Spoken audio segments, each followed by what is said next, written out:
Hey, and namaste. It's your girl, Valorie Taylor from Green Tea Mornings, and I am on a journey to 60. That's right, I will be 60 this year.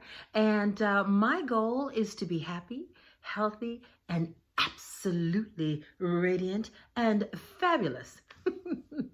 I got some people I want to thank. Now, at the time of this video, these are the comments that I have responded to. So I want to thank some people for encouraging me, standing by me, listening to this commentary, and joining me on this journey. The first person, of course, I want to thank is my mom. She is so sweet.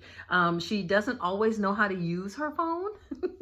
Bless her 81-year-old heart. But she has been commenting and sharing, and thank you so much, Mom. Love you. Also, I want to thank my good friend Sabrina Watts Jefferson. She is so fabulous, right? We're fabulous together, and we're fabulous for reasons we cannot share here.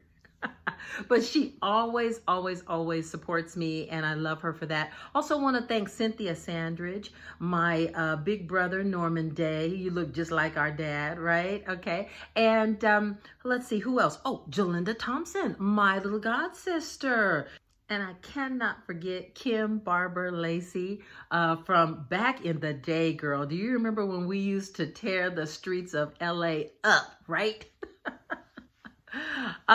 Again, so many people to thank, but at the time of the video, I just want you to know. So if I have not mentioned your name, I will in an upcoming episode. My childhood friend, Lisa Payne Henderson. Oh my goodness. Thank you so much for sharing the post that you shared the other day. It really intrigued me, and that's what I want to talk about today. Did you know, I had no idea that this was even a thing, but did you know that there are millennials ages 24 to 35 who still live at home and actually practice no contact with their parents? I'm gonna let that sink in for a minute. Honey, let me tell you, I'm trying to grow wiser as I get older.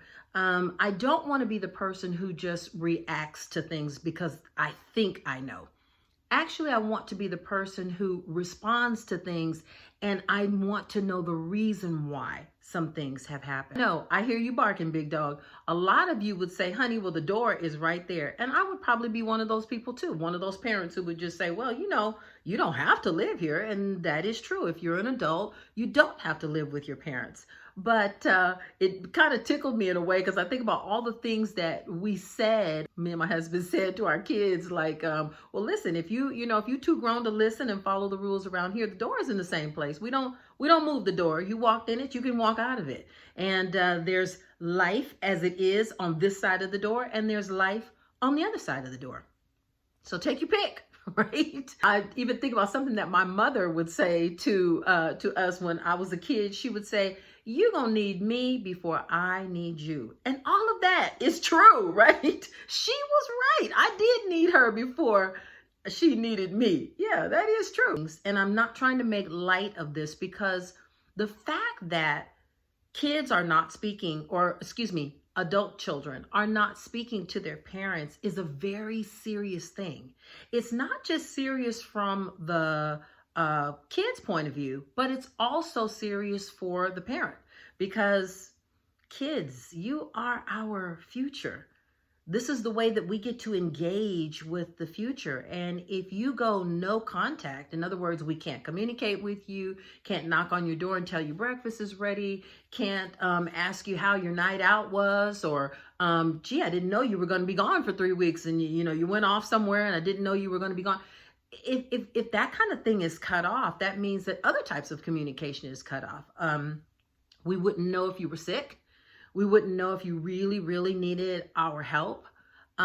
We kind of wouldn't be expecting you if you're gone for any unreasonable length of time. So these are very serious things.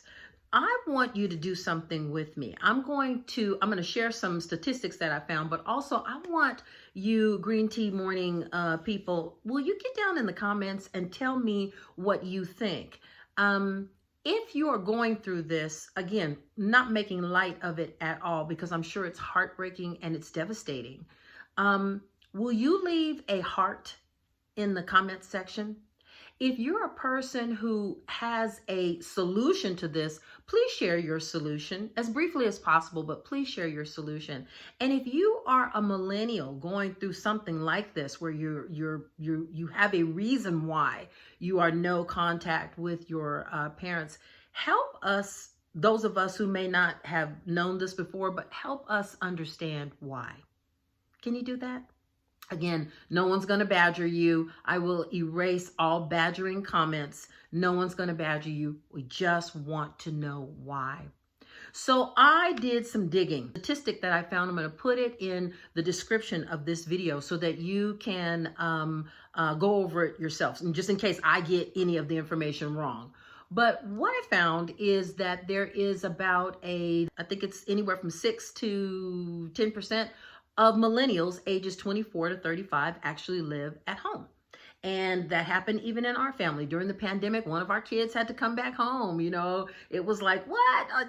They're paying you less. Your hours are cut. What's going on? We all remember the pandemic. The millennials who live at home, there really was no statistical information that I could find that showed how many of them are living this kind of no contact life inside mom and dad's home. But what there was an explanation. Some people may be experiencing childhood trauma.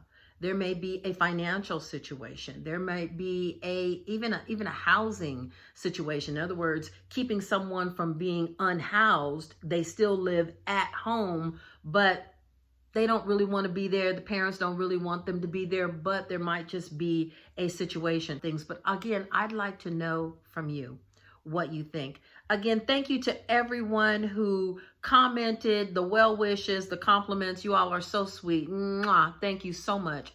Also, thank you to Lisa Payne Henderson for sharing that post about millennials and no contact. Appreciate that. And always, I am Valorie Taylor with Green Tea Mornings, and namaste.